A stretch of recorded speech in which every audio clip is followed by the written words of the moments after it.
جو آدمی اپنے ساتھ کتا لے کر کے آ رہا ہے، بھائی آپ کتا کیوں رکھے ہو ساتھ میں اپنے؟ جس گھر میں کتا ہوتا ہے اس گھر میں فرشتے نہیں آتے ہیں۔ یہ گود میں بیٹھ کر کے ان کو حدیث سنا رہے ہیں۔ وہ کتے والا کہنے لگا اسی لیے تو میں کتا رکھا ہوں تاکہ موت کا فرشتہ میرے پاس نہ آئے۔ عجیب حکمت، اسی لیے میں کتا رکھا ہوں تاکہ موت کا فرشتہ میرے پاس نہ آئے۔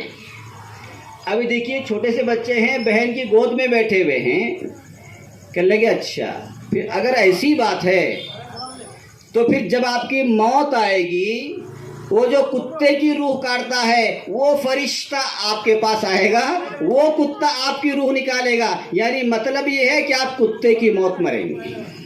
عجیب بات، چھوٹے بچے ہیں اور ایسا جواب دے رہے، منہ توڑ جواب، دنداں شکن جواب۔ سامنے والا حیران ہے، یہ کس کا نتیجہ تھا؟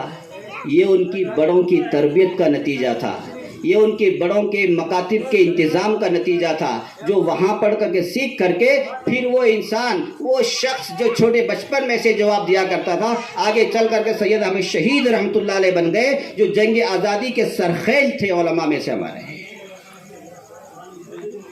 ایک بچی ہے اپنے باپ کے ساتھ گئی ہے مچھلیاں پکڑنے کے لیے، اور باپ ادھر مچھلی پکڑتا ہے، وہ بھٹی میں ڈالتا ہے، اور یہ بچی نکال کر کے بھٹی سے پھر وہ دریا میں چھوڑ دیتی ہے، ندی میں چھوڑ دیتی ہے۔ ادھر باپ ادھر نکالتا ہے، مچھلی پکڑتا ہے، وہ بھٹی میں ڈال دیتا ہے، وہ بچی اٹھا کر کے بیچارے تڑپ رہی ہے، پھر پانی میں چھوڑ دیتی ہے۔ باپ نے دیکھا بہت مچھلیاں پکڑ لی میں نے، بس اب گھر چلنا چاہیے بھٹی لے کر کے۔ جب باپ نے بھٹی اٹھا کر کے دیکھا تو خالی ہے، بھٹی خالی ہے۔ کہنے لگے بیٹی وہ سب مچھلیاں کہاں گئے؟ کہنے لگے ابو جان وہ سب مچھلیاں میں نے سمندر میں پھر چھوڑ دی، ارے میری پوری محنت بیکار کر دی۔ ابو جان آپ ہی تو کہتے ہیں کہ جو مچھلی ذکر اللہ سے غافل رہتی ہے وہ جال میں پھنس جاتی ہے، آپ ہی نے ہم کو بتایا تھا کہ جو مچھلی ذکر اللہ سے غافل ہوتی ہے وہ جال میں پھنس جاتی ہے، تو لہٰذا جو مچھلی ذکر اللہ سے غافل ہے، اللہ کے ذکر سے بے فکر ہے، غافل ہے، ایسی مچھلی ہم نہیں کھائیں گے۔ کتنی بڑی بات ہے، یہ بچیوں کے جوابات ہیں، بچیوں کے جوابات ہیں۔ یہ بچیاں کب دیں گی جواب؟ جب وہ مکاتب میں پڑھنے کے لیے جائیں گی، سیکھیں گی، بڑے ان کی تربیت کریں گے، ان کی گھروں کی تربیت ہوگی، تب جا کر کے یہ اللہ ان کے علوم کو، ان کے عقلوں کو کھولیں گے۔ یہ ہماری بڑوں کی تربیتیں ہیں۔ حضرت تھانوی نور اللہ مرقدہ جب مسجد میں جایا کرتے تھے سب کی جوتیاں سیدھی کیا کرتے تھے، یہ دیکھیے بچپن سے ہی، تاکہ اندر سے تکبر نکلے، بڑائی نکلے، کبر نکلے۔ سب کی جوتیاں سیدھی رکھتے تھے، اپنی جوتی سب سے اوپر رکھتے تھے۔ کسی نے پوچھا آپ ایسا کیوں کرتے ہیں؟ اس لیے کہ میں ان سب جوتیوں کا امام ہوں۔ دیکھیے بچپن سے ہی امام بننے کا شوق، بچپن سے ہی۔ اور کبھی کبھی مسجد میں جا کر کے ممبر پر چڑھ جایا کرتے تھے، اکیلے خطبہ دینا شروع کر دیا کرتے تھے، یعنی بچپن سے ہی علم کا شوق، دین کا شوق۔ حضرت تھانوی نور اللہ مرقدہ کی بڑی لمبی زندگی ہے، اس کی 2800 تک کتاب انہوں نے لکھی ہے۔ ماشاء اتنا بڑا مصنف ہمارے زمانے میں نہیں پیدا ہوا ہے جنہوں نے تصنیف و تالیف کا حق ادا کر دیا ہے، اتنی بڑی شخصیت۔ اسی طرح حضرت شیخ صاحب کے نواسے، شیخ الحدیث رحمۃ اللہ علیہ کے نواسے حضرت مولانا طلحہ صاحب، بچپن کی تربیتیں دیکھیں ان کے، یہ مکاتب کے ذریعے سے، گھروں کی تربیت کے ذریعے سے ان کا وہ مقام آج حاصل ہوا تھا۔ 2005 میں حضرت مولانا طلحہ صاحب تشریف لائے تھے گوکا کے اندر، اس وقت ملاقات ہوئی تھی ہماری، تو ان کا واقعہ لکھا ہے کہ جب بچپن میں وہ کھیل کھیلا کرتے تھے تو کیا کھیل کھیلتے تھے؟ آؤ بھائی میں سب کو بیعت کر لوں گا، ہم بھی گیم کھیلتے ہیں، کھیل کھیلتے ہیں، نہ معلوم کیسے کیسے کھیل کھیلتے ہیں۔ تو حضرت مولانا طلحہ صاحب کیا کھیلتے تھے؟ آؤ بھائی سب دوستوں میرے پاس آؤ، میں شیخ ہوں تمہارا، تم میرے سب مرید ہو، لہٰذا مجھ سے بیعت کرو۔ یہ کیا ہو رہا ہے؟ بچپن کا کھیل ہو رہا ہے۔ حالانکہ کتنی بڑی سوچ، آج تک ہم مرید نہیں ہو سکے کسی کے 50-60 سال کے ہو گئے، اور وہ بچپن میں ہی یہ شوق ان کو ہے کہ ہم کسی کے مرید ہو جائیں۔ حضرت مولانا حسین صاحب مدنی نور اللہ مرقدہ وہاں سے گزر رہے تھے، دیکھا سب کو مرید کر رہے ہیں شیخ صاحب، تو اس وقت فرمایا تم پیر صاحب ہو،